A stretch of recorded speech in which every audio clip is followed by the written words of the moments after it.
बहुत समय पहले की बात है। सीतापुर नामक एक गांव में दो बहनें अपनी माता पिता के साथ रहा करती थी।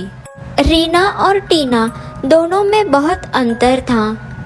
रीना स्वभाव की बहुत अच्छी थी।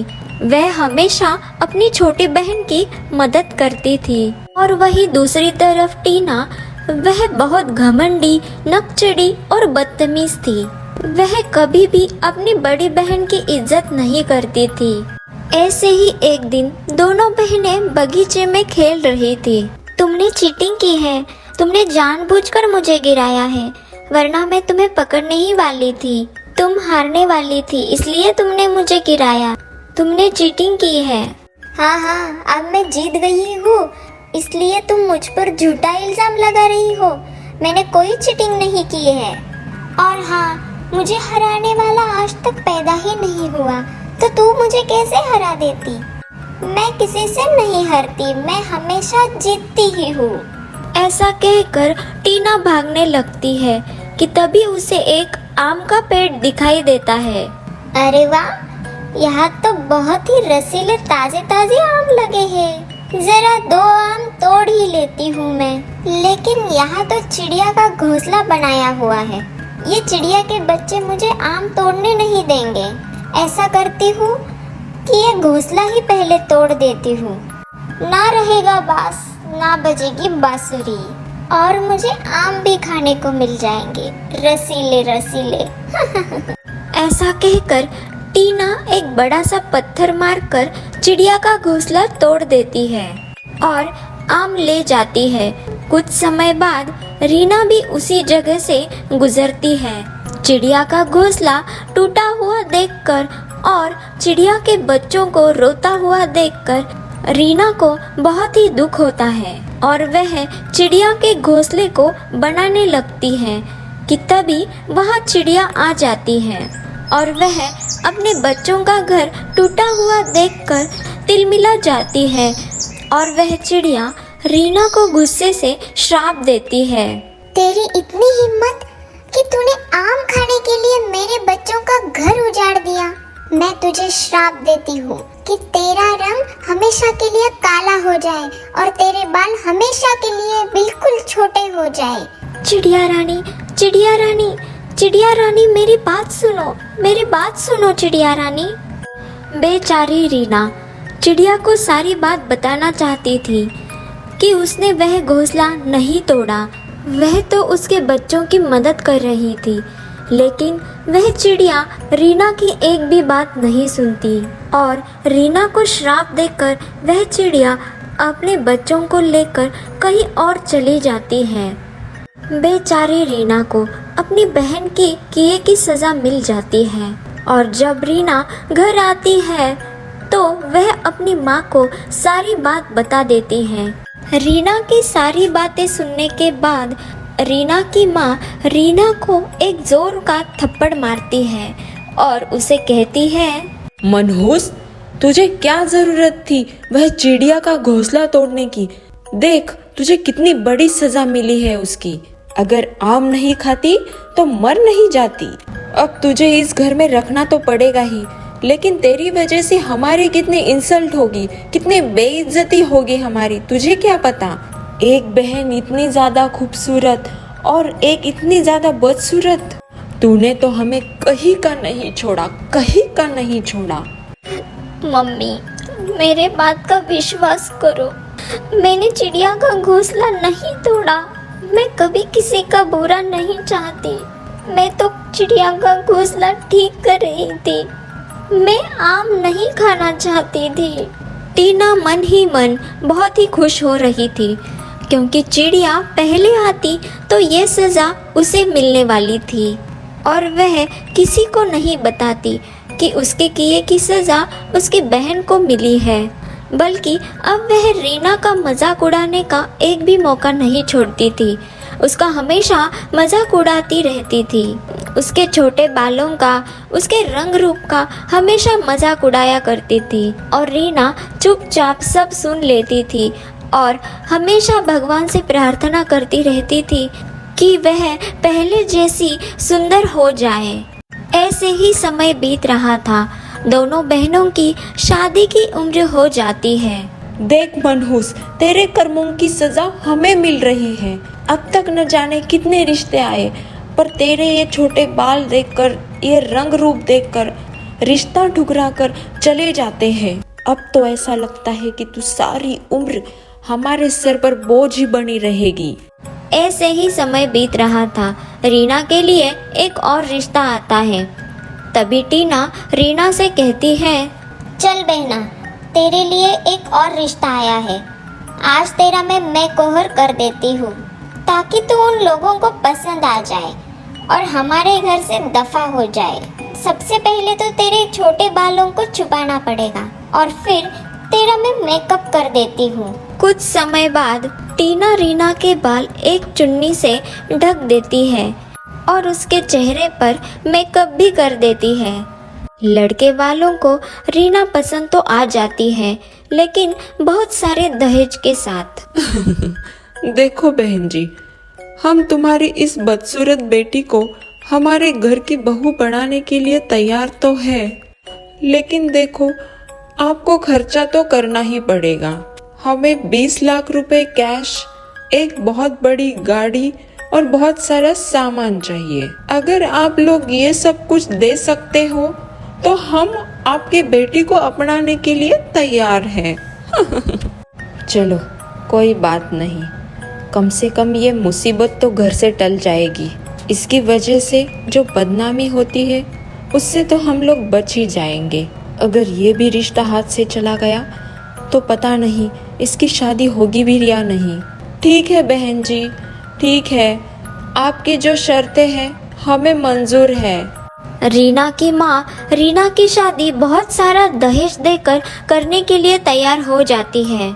रीना को यह सब मंजूर नहीं था, लेकिन मजबूरी में रीना को यह सब करना पड़ रहा था।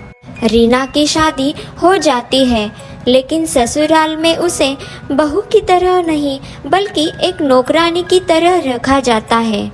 माँ जी, क्या मैं इस टूटे फूटे रूम में रहूंगी? और नहीं तो क्या, आज से तू यही रहेगी। तू हमारे घर में सिर्फ काम करने के लिए आई है। तेरी हैसियत एक नौकरानी से और कुछ ज्यादा नहीं है। हमें तो सिर्फ पैसों की जरूरत थी, इसलिए तेरी माँ के सामने हमने पैसों की शर्त रख दी, वरना तेरी जैसी छोटे बालों वाली बदसूरत लड़की को मैं अपने घर की बहू न बनाती। रीना अपनी पति की ओर देखती है तो वो भी मुंह सड़ाकर वहां से चला जाता है। रीना को विश्वास हो जाता है कि उसकी जगह इस घर में एक नौकरानी से ज्यादा और कुछ नहीं है। बेचारी रीना उसी टूटे फूटे कमरे में सो जाती है। सुबह उठकर घर का सारा काम कर देती है। पति, सास, ननद तीनों मिलकर उस पर बहुत अत्याचार करते हैं। बेचारी रीना को खाने के लिए भी कुछ नहीं मिल रहा था, बस थोड़ा बहुत कुछ बच जाता था, वही वह खा लेती थी।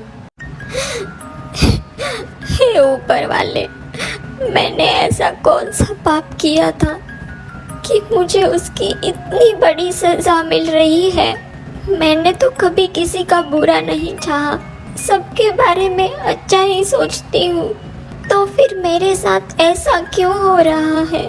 आखिर मुझे किस बात की सजा मिल रही है?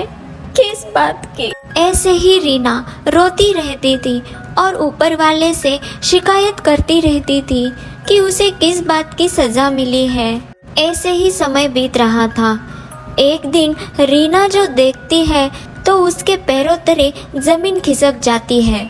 उसका पति दूसरी शादी कर कर आ जाता है और दूसरी पत्नी और कोई नहीं बल्कि रीना की बहन टीना ही थी। टीना, मैं कोई सपना तो नहीं देख रही? तूने मेरे ही पति से शादी की? क्यों क्यों? तुम्हारे लिए तो बहुत सारे रिश्ते भी आ रहे थे और तुम तो सुंदर भी थी, तुम्हारे तो लंबे बाल भी थे, तो फिर तुमने मेरे ही पति से शादी क्यों की? क्यों? इसका जवाब मैं तुझे देना जरूरी नहीं समझती। अरे मेरी प्यारी लंबे बालों वाली बहू, अंदर आ जाओ।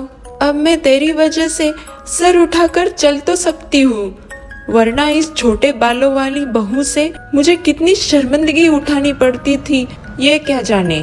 पहले टीना की वजह से रीना से उसकी सुंदरता चली गई और अब उसी की वजह से रीना का पति उसे छीन गया। रीना बहुत रोती है, लेकिन अब कोई फायदा नहीं था। वही दूसरी ओर टीना को ससुराल में बहुत इज्जत मिलती है और रीना वह बस एक नौकरानी वाली जिंदगी ही जी रही थी। एक दिन टीना सोचती है कि क्यों ना हमेशा हमेशा के लिए रीना से छुटकारा पाया जाए। आजी, मुझे लगता है कि अब आपको रीना को छोड़ देना चाहिए। टीना के कहने पर रीना को घर से धक्के मारकर निकाल देता है। बेचारी रीना ससुराल से बेघर होकर अपने घर आती है तो उसकी माँ भी उसे धक्के मारकर घर से बाहर निकाल देती है। मैंने इतना ज्यादा दाम दहेज देकर तेरी शादी इसलिए नहीं की थी कि तू मुंह उठाकर फिर से मेरे घर पर वापस चली आए। चल जा यहाँ से और दोबारा से अपना मुंह मत दिखा। माँ, मैं कहाँ जाऊँगी? मेरा तो इस घर के अलावा कोई सहारा नहीं है। पहले टीना ने मुझसे मेरा पति छीन लिया, फिर मेरा ससुराल, और अब आप भी मुझे यहाँ से निकाल रही हैं। मैं कहाँ जाऊँगी? बेचारी रीना को अपने ही घर में जगह नहीं मिलती और वह मरने के लिए एक कुएं के पास चली जाती है। और जैसे ही वह कुएं के अंदर छलांग लगाने वाली होती है, तभी वहाँ चिड़िया के बच्चे आ जाते हैं और रीना से कहते हैं, अरे हमने तुम्हें कहाँ कहाँ नहीं ढूंढा। हम उस समय बहुत छोटे थे, हम बोल नहीं सकते थे, लेकिन अब हम बोल सकते हैं। हमने हमारी माँ को सच्चाई बताई कि हमारा घर तुमने नहीं उजाड़ा था, तुम्हारी कोई गलती नहीं थी, तुम तो बेकसूर थी, किसी और की सजा तुम्हें नहीं मिलनी चाहिए, चलो हमारे साथ चलो।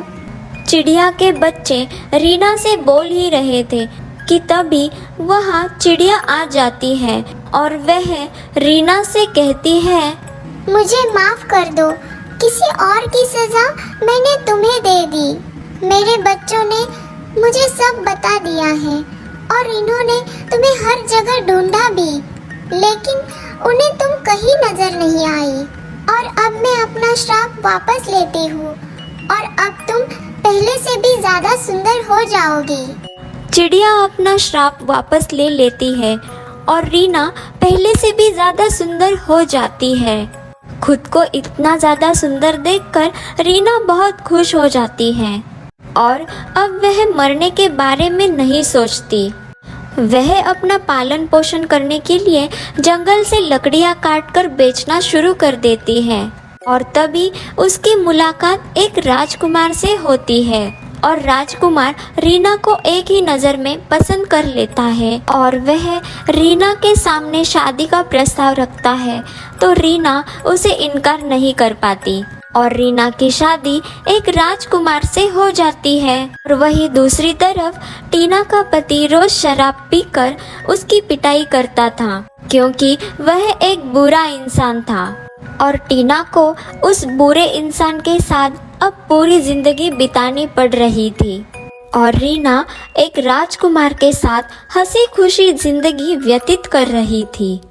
अगर ये कहानी आपको अच्छी लगी हो तो हमारे चैनल को सब्सक्राइब ज़रूर करें और कहानी को लाइक कमेंट ज़रूर करिए।